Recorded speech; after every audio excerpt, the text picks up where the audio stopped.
Sir, Mysuru ನಗರಾಭಿವೃದ್ಧಿ ಪ್ರಾಧಿಕಾರದಲ್ಲಿ ಏನು 50-50 ಅನುಪಾತದ ಅಕ್ರಮ ನಡೆದಿದೆ. ಸೊ ಅದರಲ್ಲಿ ಮೊದಲನೇ ಪ್ರಮುಖ ಆರೋಪಿ ಅಂತಂದರೆ ಇಂದಿನ ಮೋಡ ಆಗ್ತಿರೋದ ನಟೇಶ್ರವರು.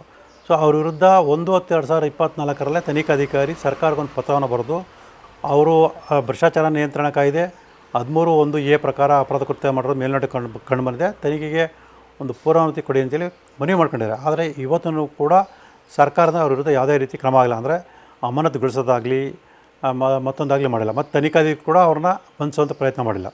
ಸೊ ಇದೆಲ್ಲ ಗಮನಿಸಿದಾಗ ಈ ತನಿಖಾಧಿಕಾರಿಗಳಿಗೆ ನಟೇಶ್ ಅವರು ಲಂಚ ಕೊಟ್ಟರು ಅಂತೇಳಿ ಈಗಾಗಲೇ ಅನುಮಾನ ಇತ್ತು. ಆದರೆ ಅದಕ್ಕೆ ಪೂರಕವಾದ ಯಾವುದೇ ಸಾಕ್ಷ್ಯಗಳು ಸಿಕ್ಕಿಲ್ಲ. ಸೊ ಕೆಲವು ದಿನಗಳ ಹಿಂದೆ ಅದಕ್ಕೆ ಪೂರಕವಾದ ಸಾಕ್ಷಿ ಸಿಕ್ಕಿದ್ರಿಂದ ನಾನು ನ್ಯಾಯಾಲಯಕ್ಕೆ ಒಂದು ಅರ್ಜಿಯನ್ನು ಸಲ್ಲಿಸಿದ್ದೆ. ಈಗ ಅದಕ್ಕೆ ಮತ್ತೊಂದು ಸಾಕ್ಷಿಯಾಗಿ ನಟೇಶ್ ಅವರು ಮೈಸೂರಿರ್ತಕ್ಕಂಥ ಒಬ್ಬ ಆಪ್ತರಿಗೆ ದೂರವಾಣಿ ಕರೆ ಮಾಡಿ ಸೊ ನನ್ನನ್ನು ಹೇಗಾದರೂ ಮಾಡಿ ಅವ್ರ ಬಳಿಗೆ ಕರ್ಕೊಂಬರೋದಕ್ಕೆ ಒಂದು ಹೇಳಿರುವಂಥದ್ದು ಸಾಕ್ಷಾತ್ ಸಿಕ್ಕಿದೆ. ಸೊ ಇದನ್ನು ಕೂಡ ಮಾನ್ಯ ನ್ಯಾಯಾಲಯಕ್ಕೆ ಸಲ್ಲಿಸಿ ಸೊ ನಾನು ನ್ಯಾಯಾಲಯ ಈಗಾಗಲೇ ಅರ್ಜಿ ಸಲ್ಲಿಸಿದ್ದೀನಿ. ಅದಕ್ಕೆ ಪೂರಕವಾಗಿ ಇದನ್ನು ಸಾಕ್ಷಿಯಾಗಿ ಪರಿಗಣಿಸಿ ತನಿಖೆಗೆ ಆದೇಶ ಮಾಡೋದಕ್ಕೆ ಒಂದು ಮನವಿ ಮಾಡ್ಕೊಳ್ತಾ ಇದ್ದೀನಿ.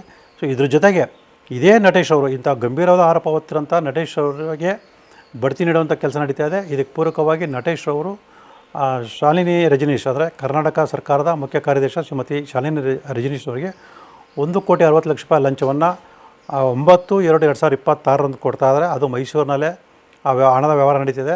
ಸೊ ಯಾವ ಸಂಖ್ಯೆಯ ವಾಹನದಲ್ಲಿ ಹಣ ಬಂದಿದೆ ಮತ್ತು ಯಾರ ಮುಖಾಂತರ ಈ ವ್ಯವಹಾರ ನಡೀತಿದೆ ಸೊ ಎಲ್ಲ ಮಾಹಿತಿ ನನಗೆ ಬಂದಿತ್ತು. ಸೊ ಅದಕ್ಕೆ ಪೂರಕವಾಗಿ ಅದು 4 ದಿನಗಳ ನಂತರ ಅಂದರೆ 13/2/2026 ನಟೇಶ್ ಅವರಿಗೆ ಬಡ್ತಿ ನೀಡಿರುವಂಥದ್ದು.